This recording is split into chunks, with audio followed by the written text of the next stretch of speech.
할렐루야. 사랑하는 대강의 가족 여러분, 오늘 하루도 하나님의 말씀과 동행하는 삶이 되길 소망합니다. 오늘 함께 나눌 하나님의 말씀은 마태복음 10장 37절에서 42절 말씀입니다. 아버지나 어머니를 나보다 더 사랑하는 자는 내게 합당하지 아니하고 아들이나 딸을 나보다 더 사랑하는 자도 내게 합당하지 아니하며 또 자기 십자가를 지고 나를 따르지 않는 자도 내게 합당하지 아니하니라.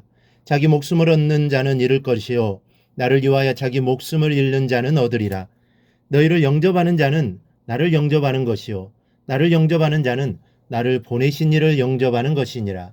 선지자 이름으로 선지자를 영접하는 자는 선지자의 상을 받을 것이요 의인의 이름으로 의인을 영접하는 자는 의인의 상을 받을 것이요 또 누구든지 제자 이름으로 이 작은 자 중 하나에게 냉수 한 그릇이라도 주는 자는 내가 진실로 너희에게 이르노니 그 사람이 결탄코 상을 잃지 아니하리라 하시니라.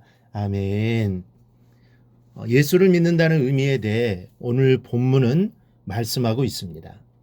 여러분, 예수를 믿는다는 것이 무엇입니까? 매우 구태의연하고 따분한 질문 같지만 사실 이것보다 중요한 질문은 그리 많지 않습니다. 우리 신앙생활의 기초가 되는 이 예수를 믿는다는 것에 대해 이 시간 본문의 근거에서 생각해 봄으로써 은혜를 나누는 시간이 되기를 원합니다. 첫째는 예수를 믿는다는 것은 예수를 최고로 사랑하는 것입니다. 37절을 보면 이렇게 말합니다. 아버지나 어머니를 나보다 더 사랑하는 자는 내게 합당하지 아니하고 아들이나 딸을 나보다 더 사랑하는 자도 내게 합당하지 아니하며.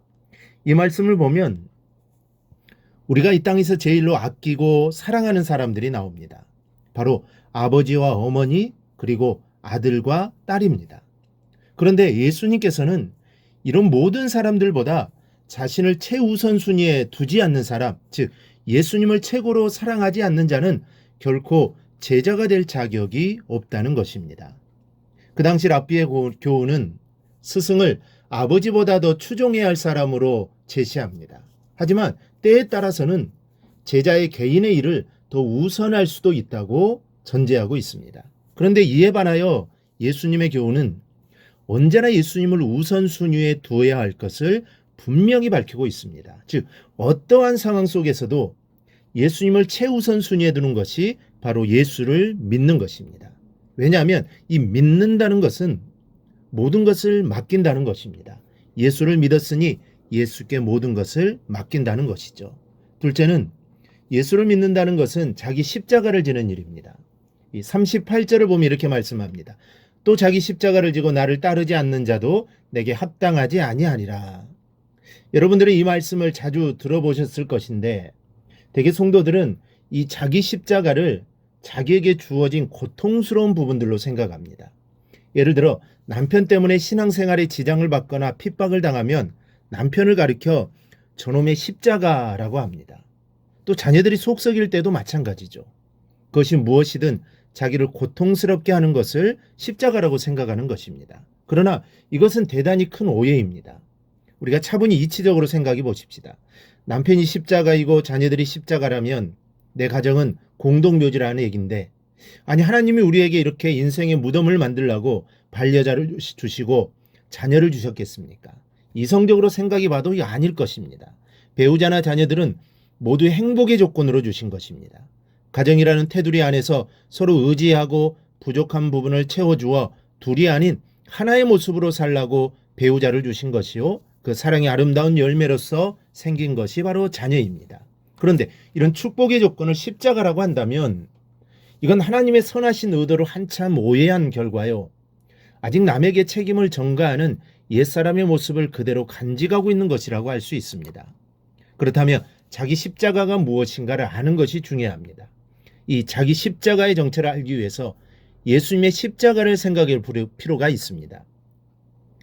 예수님에게 십자가는 무엇이었습니까? 단순히 고통을 가져다주는 저주스러운 물건이었습니까? 예수님에게 십자가는 하나님의 뜻을 이 땅에 이루어드리는 것이었습니다. 단순히 고통스러운 문제가 아니라 십자가를 지는 것 자체가 하나님의 선하신 뜻을 이 땅에 세우는 것이었습니다. 고통은 이 일을 이루는 데 있어서 참고 견뎌야 하는 인내의 부분이었을 뿐입니다. 이와 같이 십자가는 고통스러운 어떤 문제가 아닙니다. 남편도 자녀도 그 무엇도 아닌 나를 통해 이루시고자 하시는 하나님의 일이 바로 자기 십자가의 정확한 의미입니다. 따라서 자기 십자가를 진다는 것은 곧 내게 주어진 하나님의 일을 성실히 감당하는 것을 의미합니다. 예수님께 합당한 자는 이렇게 교회를 통해서 혹은 사회를 통해서 주어진 그리스도인으로서의 직분을 목숨을 걸고라도 성실하게 감당하는 사람인 것입니다. 그렇다면 여러분, 오늘 우리가 져야 할 십자가는 무엇입니까? 오늘이라는 시간 동안 우리가 어떤 일로 하나님을 기쁘시게 해드려야 합니까? 이 질문에 대한 모범 답안은 없습니다. 각자 자기 형편에 살 수 있는 하나님의 일을 기도하는 중에 찾아야 할 것입니다. 그리고 그 십자가를 외면하지 말고 져야 합니다. 그러므로 오늘 하루가 자기 십자가를 찾고 지는 날이 되기를 바랍니다. 사람마다 각자에게 주신 고유한 일이 있습니다. 그런데 오늘 말씀해 보니 공통적으로 주신 십자가도 있습니다. 42절 말씀인데요. 또 누구든지 제자 이름으로 이 작은 자 중 하나에게 냉수 한 그릇이다로 주는 자는 내가 진실로 너에게 이르노니 그 사람이 결단코 상을 잃지 아니하리라. 조그마한 친절이나 봉사도 우리 모두에게 주어진 십자가입니다. 이제 이 말씀에 따라 주변을 세밀히 돌아보는 하루가 되었으면 합니다. 우리의 손길이 필요한 곳, 우리의 따뜻한 말 한마디가 필요한 곳이 분명히 있을 것입니다. 우리는 그런 곳을 찾아 십자가를 지고 순례길을 떠나야 합니다. 혼자 힘으로 하기에 벅찬 일을 만났을 때는 서로 연락해서 힘을 모아 십자가를 져야 합니다. 하나님께서 이렇게 합당한 자에게 결코 잃지 않는 축복을 두루두루 주실 것입니다. 오늘 주님의 말씀, 예수님을 믿는다는 것은 주님을 최고로 사랑하고 자기 십자가를 지고 잘 감당해 나가는 것임을 알고 오늘 하루도 그리스도인다운 삶을 꼭 살아가기를 주님의 이름으로 축원합니다. 오늘 묵상한 말씀을 굳게 잡고 삶으로 실천하며 살아내는 대강의 모든 성도들이 되기를 축복합니다.